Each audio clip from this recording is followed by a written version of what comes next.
What is happening, baby? Welcome back to the Huddle Chat Sports Network's very own Fantasy Football Huddle, presented by Danklyfe brand, and yours truly, the host as always, Dallas Clark. Today, we're getting into the Week 3 tough decisions, the startums and the situms, and we are going to dominate with this video right here today, this week. I am doing it a little differently than I have before. We're going through every single game on the schedule, so buckle in. Today is going to be a jam-packed episode. If you haven't yet, make sure you smash that like button because you have no idea how much it helps me out. And hit that subscriptions bar if you're new to the channel, as well as that notifications bell, so you know as soon as a new video drops and you get that information and that leg up on those idiots in your fantasy football leagues. Now, without further ado, let's fill up our cups, roll something up, and get right into the stardom and situm spectacular of Week 3. We're going to start with my starts of the week. This is one player from every position that I am really confident in starting, more confident than most, more confident than normal. Make sure, before I get started, that you check us out over on Spotify if you do need more convenient ways to watch the videos. You don't even have to watch, you just pull it up on Spotify, hit the Huddle Chat Sports Network, and hit play. You'll get all the same information you get here, minus getting to have to look at this terrible face every time. But going into the starts of the week, we're going to be starting with Joe Burrow at quarterback. I know that it has not been the most pleasant start for Joe Burrow owners up to this point in fantasy football. He was a little bit better in Week 2, but Week 3 is going to be the Joe Burrow, Jamar Chase breakout game. The Commanders secondary is bad, and I'm going to pick on them, and why not? The rest of the NFL already plans to do it, so that's what we're going to be doing today. The Commanders secondary is down bad, and this is the get-right game for Joe Burrow. The Bengals are throwing more efficiently, and you might even see T. Higgins back in the roster. Joe Burrow is going to be a top 3 quarterback this week. I'm also going to be starting with the utmost confidence, Brandon Ayuk. You're looking at the Rams giving up the most yards and the most touchdowns to wide receivers right now. There's no Deebo Samuel. They need somebody at that wide receiver position to get the game going,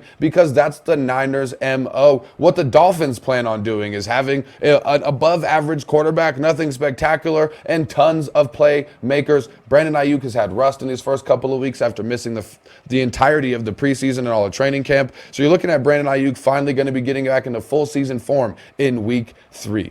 I'm also going to be starting Dalton Kincaid at the tight end position. I know it hasn't been a very sexy start. He's struggled, but Buffalo has faced 2 terrible run defenses up to this point in the league. Last week, you're looking at Dalton Kincaid still being the number 2 target earner, but even Josh Allen struggled last week because there was no need for the offense to get going for the Buffalo Bills because James Cook could not be stopped. He was cooking this week.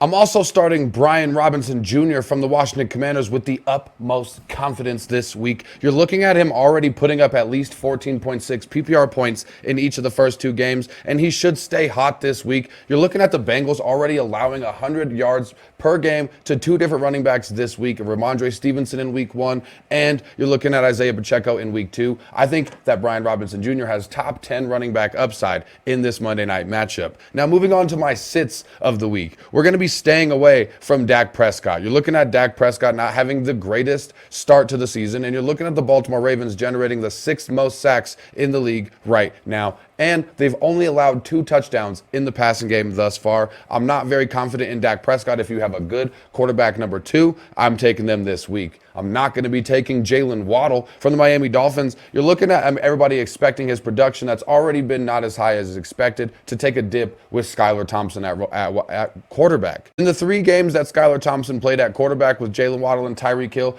back in 2021 or 2022 when Tua Tagovailoa suffered those 3 concussions, you're looking at Jalen Waddle seeing a significant dip in his production. I think it's best to take the wait-and-see approach with Jalen Waddle this week and see how the Miami Dolphins offense is going to look. I'm also going to have to take a seat and a step back on Isaiah Likely this week as my sit of the week. His Week 1 was a matchup-based explosion, and you're looking at the Dallas Cowboys just plain and simple not being a great matchup. It depends on how much you're going to be seeing the 2 tight end sets from the Baltimore Ravens, and like I said, it's just not a great matchup. I'm staying away from Isaiah Likely. You have to have better options available. And I'm also staying away from Jerome Ford and the Cleveland Browns.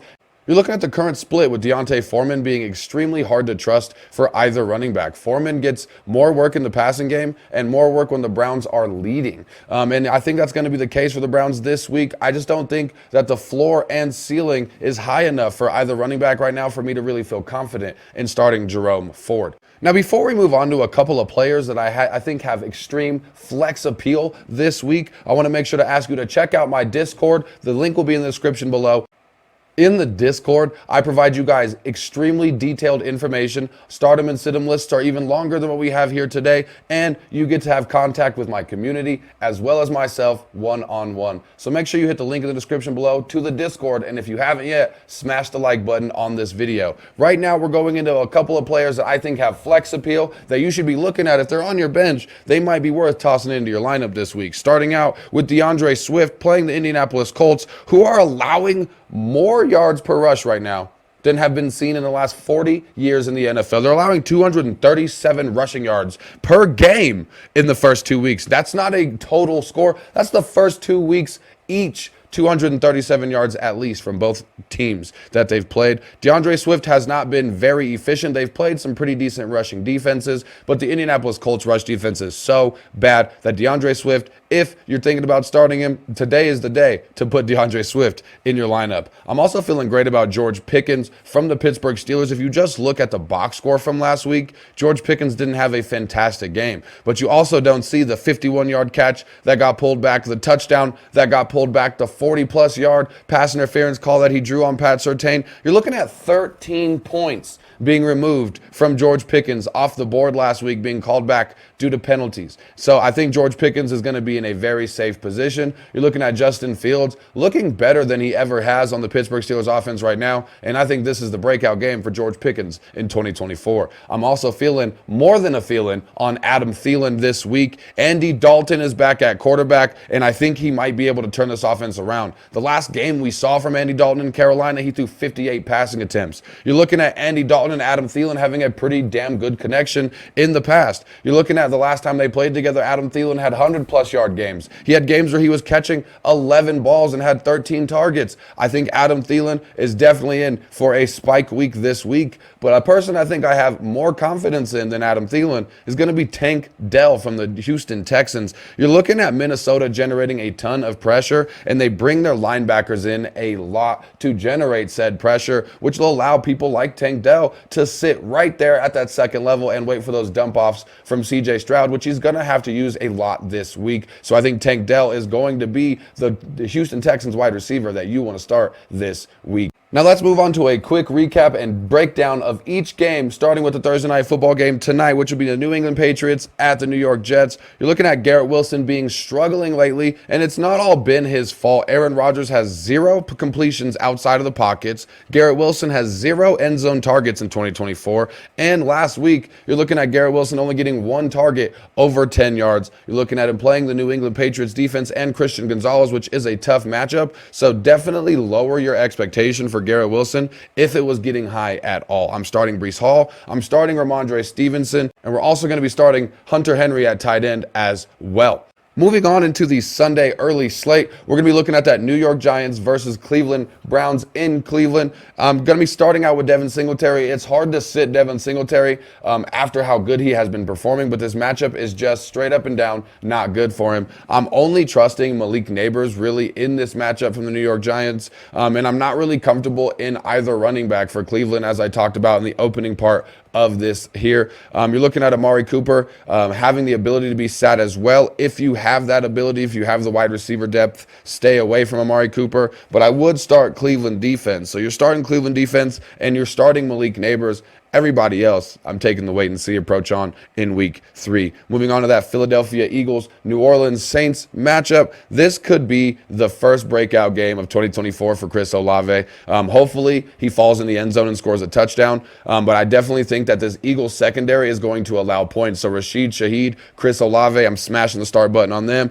I'm also going to be starting Derek Carr with how great he has been playing. I will be sitting the Philadelphia defense. I think they're going to let up some points this week. The The secondary specifically will allow points, and that has shown to be Philadelphia's strength. There's not many players that I'm not confident on from Philadelphia. I'm pretty much starting everybody that's a Philadelphia Eagle. Devontae Smith gets extreme consideration because A.J. Brown is most likely to miss this game. So I'm feeling pretty confident in this. Like I said, I'm just sitting Philadelphia's defense and special teams this week. Moving on into that Los Angeles Chargers-Pittsburgh Steelers game, I'm sitting Najee Harris against this really tough matchup. I'm going to be starting J.K. Dobbins with caution as well. The running backs make me nervous in this game. I think it's going to be a decently low-scoring affair and a slow game that runs a lot. I'm going to be starting George Pickens, like I told you guys, with confidence, and sitting Pat Freiermuth because he just has not been able to get it going. And I'm really just going to be staying away from any Chargers wide receiver this week as well. Not really confident against this defense, just in this affair that I don't think passing is going to be needed at such a high quality as you might see in other games in the league. So I'm really just going to be potentially starting Jaylen Warren, but I'm not going to lie to you. Outside of George Pickens, I think that everybody can deserve to be sat down in this matchup. Moving on to that Houston Texans, Minnesota Vikings game, C.J. Stroud is going to be a little bit nerve-wracking for me this week. Of course, he's going to put up some points, but you're looking at him already being sacked 7 times this year. Minnesota, who they're playing, has already had 11 sacks this year, and they are one of the best, in fact, the #1 team in pressure rate in the NFL so far. I'm going to be lowering expectations on Nico Collins and Joe Mixon due to that increased pressure. I'm taking caution with Aaron Jones, and I think he's even on bust alert. I would definitely be watching out for Aaron Jones. And I think Dalton Schultz is hanging on to rosters by a thread at this point. And I'm definitely going to be sitting him. And like I told you at the beginning, I'm going to be starting Tank Dell, and I'm still starting Stephon Diggs. I'm not sitting really any of the Texans that you would expect to start. I'm just going to be starting them with a little more caution than you normally would. Moving on to the Denver Broncos, Tampa Bay Buccaneers game, which is still in the morning slate. We're still at that early slate of the NFL games. You're looking at the Denver-Tampa Bay matchup in Tampa Bay. The floor and ceiling, just kind of like in Cleveland, on Denver running backs right now is just too low for me to trust either one of them. I would consider Sutton in flex consideration if you need him, but if you have better options, I'd be okay to sit Courtland Sutton. I'm going to be trusting the Tampa Bay Buccaneers. I'm trusting Mike Evans, even against Pat Surtain. George Pickens was able to kill Pat Surtain last week, just did not show up on the box score. And Mike Evans, I think, is a little bit more veteran savvy against somebody like Pat Surtain. So I got to trust in Mike Evans. I'm still trusting Chris Godwin, and I'm trusting Baker Mayfield as well as that Tampa Bay Buccaneers defense and special teams. Moving on to that Green Bay Packers at Tennessee Titans game, do not play a single Green Bay Packer not named Josh Jacobs, and do not play a single Packer or a single Titan not named Tony Pollard. This might be the most underwhelming game on the roster, on the schedule as far as a fantasy football aspect.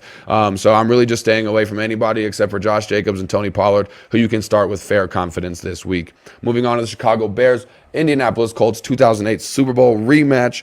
The Colts need to get a lot right, and it needs to happen right now. This could be a get-right game, but this is a tough matchup for the Indianapolis Colts in that Bears defense. Now, you're looking at Michael Pittman Jr. The targets are there. You're looking at Anthony Richardson. The ability is there. You're looking at Josh Downs potentially coming back this week. You're looking at Jonathan Taylor running his ass off. I think outside of Jonathan Taylor, the Indianapolis Colts are boom or bust. They're extremely high risk, but extremely high reward. If things pan out for Anthony Richardson, you saw what happened in week 1, but then you saw what happened in week 2 when it doesn't pan out. Michael Pittman Jr., if they can get that connection together, the targets are there. If they can just connect on more of those targets, he's going to have a great game. It's really just going to depend on it. I'm still not really confident enough against this defense to start Alec Pierce or Josh Downs or Adonai Mitchell. And with the Chicago Bears, their wide receivers should have a decent game. The Indianapolis Colts secondary is very suspect, so I'm starting the wide receivers with confidence. I might even take a chance on Rome Odunze this week, and you heard what I said about DeAndre Swift in the opening of the show. Now, before we move on into the afternoon slate, once again, I'm asking for you guys to smash that like button because you have no idea how much it helps your boy out, and hit that subscriptions bar as well as that notifications bell so you always know what's going to be happening. We have a handful of afternoon games and the Sunday night and pair of Monday night games to get through. I'm getting through these as fast as I can, but I want to make sure I give you guys the information that you need. These are going to be the afternoon slates, the later games in the afternoon. You're looking at starting out with that Miami Dolphins Seattle Seahawks game. As I told you in the opening, we're going to be lowering expectations on Jalen Waddle. I might even be sitting Jalen Waddle. Like I said, he's my sit of the week if you can afford it. I'm lowering expectations on Tyreek Hill and Devon Achane. At the end of the day, they're still playmakers. But one person I am looking at and paying a lot of attention to this week is going to be Jonnu Smith. I think he might have the potential to have a breakout week this week. I don't think he's going to have a lot of air yards in the target share, but I think that he's going to get peppered with a lot of checkdowns from Skylar Thompson at quarterback. I'm going to be starting Zach Charbonnet and Jackson Smith and Jigba. I'm starting Zach Charbonnet at my flex position, but that one's another high risk, high reward because Kenneth Walker is back, but he is coming off of that injury. So how much do they limit Kenneth Walker? There's going to be a lot of questions about the start of Zach Charbonnet, but if you play him and it works out, you're going to look like a genius. So like I said, I'm starting Zach Charbonnet with some caution, but I'm punching Jackson Smith and Jigba into my flex position, especially if you need a wide receiver. JSN might be able to give you that boost that you need. Miami has struggled against the pass. I'm feeling confident against with DK Metcalf. And in need, if you need a streaming quarterback, I'm liking Geno Smith this week as well. Moving on to the Carolina Panthers, Las Vegas Raiders game. I think Andy Dalton turns this offense around, like I said in the opening act of the show. I'm still using caution with just about every Carolina Panther, Deontay Johnson, Miles Sanders, Adam Thielen. I'm using caution with all of them. And I'm using caution with the Raiders as well, except for Zamir White. I think this is the game for Zamir White to get back on track. It's the perfect opportunity. I think the Raiders can definitely jump out to a lead here, which is the exact kind of game script Zamir White needs to be heavily involved and turn around this scary season for Zamir White owners. You're also looking at this San Francisco 49ers, Los Angeles Rams meeting right now. Then I'm not comfortable enough with the chemistry and the offensive line to trust any Los Angeles Rams wide receiver right now. As far as on the other side of the ball, I think, of course, like I said, Brandon Ayuk's going to have a great game. Jordan Mason's going to have a great game. Brock Purdy should, of course, still be started, but with a little bit of caution than you normally would have with Deebo Samuel and Christian in that offense. But you're going to be looking at Jawan Jennings, worth consideration if you are in need. You're looking at San Francisco's linebackers. Definitely do scare me away from starting Colby Parkinson. I told you guys to pick him up in the waiver wire episode this week, but I don't think this is the week to start him with how scary that linebacker core is in San Francisco. Moving on to the Detroit Lions, Arizona Cardinals matchup, which I think is going to be fairly interesting to see this week. I'm going to be monitoring Sam Laporta and starting him with caution. Jameson Williams has been destroying his target share. It should be a fairly high-scoring affair, so I'm feeling comfortable about people like Amon-Ra St. Brown looking to get on a get-right game, hoping to see that he doesn't come out too hobbled after that injury that we all got scared with at the end of the week last week. But in this matchup, I'm not really seeing many non-starters out here in this Detroit Lions Arizona Cardinals game. If you got Marvin Harrison, start him. If you got Kyler Murray, start him. If you got Amon-Ra, start him. Jared Goff is a decent streaming quarterback option as well. Let's move on to the last afternoon game, which would be probably America's game of the week, Baltimore Ravens, Dallas Cowboys. Both defenses are at elite levels, and I'm not really going to be doubting any of my fantasy stars outside of Dak Prescott. I'm the most confident in CeeDee Lamb in this matchup, and like I said in the opening act, if you have a decent quarterback too, I would be sitting Dak Prescott this week. Let's move on to Sunday Night Football. Kansas City Chiefs versus the Atlanta Falcons in back-to-back primetime games, which I was wrong on the Atlanta Falcons last week. It turned out to be an absolutely amazing game on Monday Night Football. My fault for talking the smack to the Atlanta Falcons fans. I guess I definitely need to take that and run with that apology. There's nothing else I can say. Kirk Cousins definitely proved us wrong.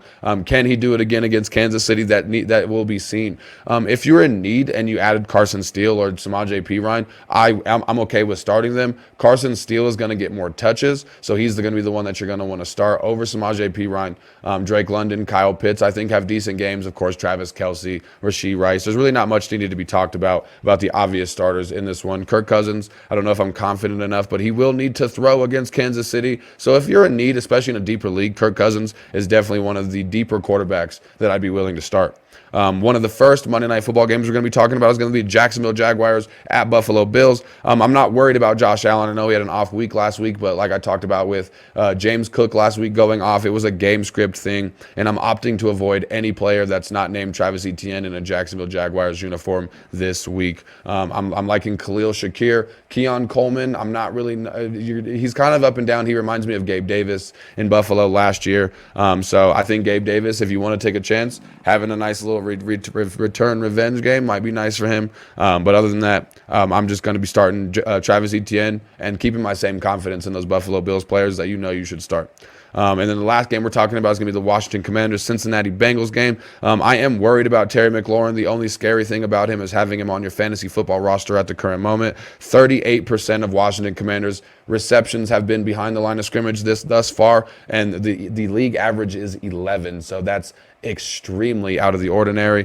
I think Cincinnati has a get-right game here. I think Jamar Chase gets right. I think, especially if you get T. Higgins, Joe Burrow has an amazing game. Mike Gesicki should go off, like I told you guys in the waiver wire report this week. But and I also am going to be starting Brian Robinson Jr. from the Washington Commanders. He's been absolutely on a tear, scoring 14.6 points, like I told you guys in the opening act. So start Brian Robinson Jr. this week as well. That's going to do it for you guys today. I know I was spitting it out Busta Rhymes style for you guys today, but I was trying to keep it as short as I possibly could for you, not waste any of your time, but get you all the information you need. Make sure you drop in the comments below. Let me know if you have any questions about any of your lineups, any trades, anything like that, and make sure you check out the live episode we have on Sunday mornings, 9:30 a.m. Eastern, or 9:30 a.m. Mountain Standard Time and 11:30 a.m. Eastern Standard Time. Make sure y'all keep your chin up and your attitude down, and I'll see y'all next time. Peace.